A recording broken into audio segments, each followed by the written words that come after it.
vender o produto dele. E na hora de preparar esse expert, quais são os desafios mais comuns que você enfrenta ao levar ele do ponto A ao ponto B para fazer grandes lançamentos? O principal é a insegurança. Tipo assim, disparado. Tipo assim... Mesmo tendo algum resultado, existe ainda... Totalmente. Mesmo sendo Vocês não grande. têm ideia do quanto de gente grande que tem insegurança, assim. Milhões de seguidores. Absurda. E não é Caramba. porque a pessoa ela é grande, ela tem muito resultado, que ela não vai ter insegurança. E isso não quer dizer que ela é uma pessoa ruim também. Ela é muito corajosa, muito pelo contrário. A pessoa que tem insegurança, e mesmo se ela tá fazendo, cara, essa pessoa é foda, porque ela tá vencendo uma limitação interna muito grande.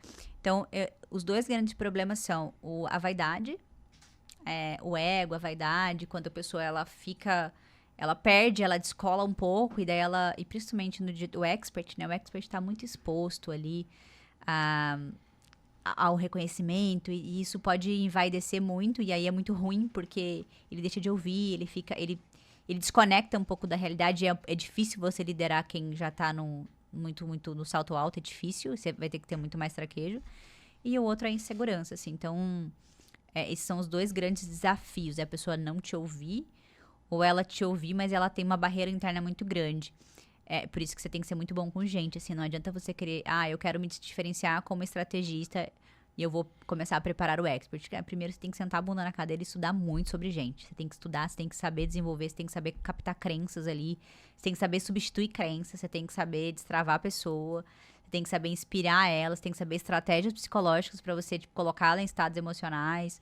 Você tem que ser bom ali pra perceber quando ela não tá bem. Você tem que literalmente liderar a pessoa. E liderar é servir. Você tem que, tipo, tá olhando pra aquela pessoa ali, tipo, cara, o que tá rolando? Por que ela não tá vendo? O que ela precisa enxergar? E ser muito genuíno, né? E criar um vínculo de confiança.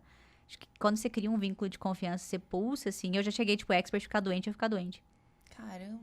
Porque você cria um vínculo, você tá num vínculo tão próximo, assim, e que você sente muito, assim, tipo, quando você pulsa muito tempo com o expert, com a Guiari mesmo, eu fiquei, tipo, quando a gente rompeu, assim, cara, foi difícil, porque era muito um ano junto, assim, a gente tinha dias que a gente passava, tipo, 6 horas num call, por exemplo, trabalhando e treinando e desenvolvendo e eu lapidando a comunicação dele, trocando. Então, foi um processo de ruptura, assim, você sente muito, assim, quando você trabalha, quando você realmente olha pra pessoa como uma pessoa que tá ali, com as vulnerabilidades dela, se expondo, e você precisa ser o apoio, acho que é isso, o expert, o estrategista, ele precisa ser o apoio do expert.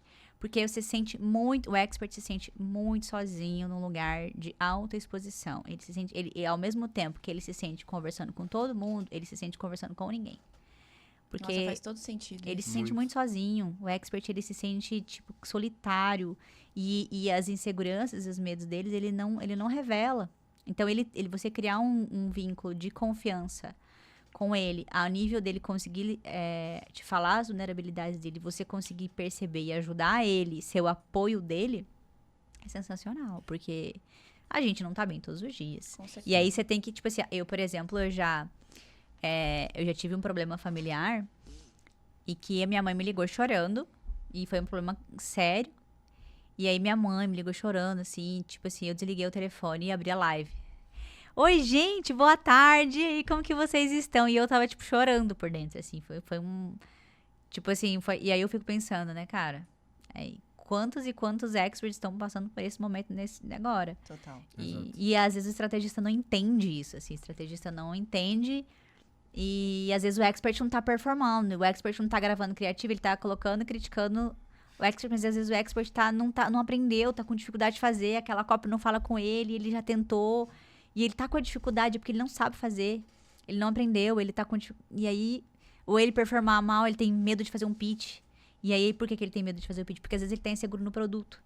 Mas aí o estrategista não sabe ir lá e dar segurança no produto e falar, vamos lá, como que seria esse produto? E ajudar ele a organizar o produto. Só sabe lá e dele. cobrar. Só sabe lá e cobrar, entendeu? Sim. Então, acho que é uma coisa das duas coisas. Assim como também tem muito expert que não entende o que é estratégia, não entende todo os bastidores e, tipo, acha que faz tudo. Ou nunca tá bom. Então, assim, eu acho que falta no mercado essa união, assim, sabe? Eu acho que eu carrego bastante essa mensagem, assim, tipo, cara, conexão é sobre gerar valor. Então, eu vou estar com o Hugo até o momento em que a gente gerar valor um pro outro. A partir do momento que um começa a atrapalhar muito o outro e começar a sacar, tipo, o negócio começar a ficar sofrido, não existe mais relacionamento. Eu não sou daquela coisa que estamos no sacrifício e vamos até o final. Eu acho que a gente tem que dar o máximo e a gente tem que estar sempre presente pra gente fazer o melhor sempre um pro outro, whatever, pra sempre. Tipo, a gente tem que ter isso na cabeça. Mas se em determinado momento um começa a tirar valor do outro, né? Tipo, é uma coisa que eu acho que é um pouco ruim, assim. A relação se rói por isso. Por quê? Por que o expert demite o estrategista? Por que o estrategista demite o expert? Porque a relação para de ter valor. Sim. Porque para de ter valor. Porque em algum momento a pessoa acha que ela faz aquilo ali melhor sozinha. Você tá atrapalhando, ou você não tá gerando o valor necessário. Total. Ou ela acha que, tipo, cara, você não... Tipo, tá ruim, a relação tá ruim, não tá servindo. Então, precisa existir essa troca de valor. O expert é o maior ativo, falando de infoproduto, ele é o maior ativo e o estrategista é a maior alavanca que existe. Então, quando eu tenho as duas coisas unidas, cara, não tem como não crescer e não ganhar dinheiro no mercado digital. É verdade. Inclusive, é legal você tocar nesse ponto, porque a gente recebe alguns estrategistas aqui, eles falam que eles se sentem, às vezes, como terapistas dos experts. Mas que você tem que ser o terapeuta, Terapeuta, e faz parte do teu trabalho. Eu E se senti que é errado. você tinha que ir lá, inclusive, e estudar sobre isso, fazer um curso de coaching, estudar sobre neurociência, estudar sobre pessoas, porque é sobre isso. Porque é muito fácil ir lá e demitir o expert, né? Sim. Ou demitir o estrategista, mas entender sobre pessoas é um buraco mais embaixo. E o Exato. papel só evolui para todos os lados, cada vez mais é ser um terapeuta mesmo. Sim. Porque o nosso é isso papel, mesmo. crescer a empresa é formativo.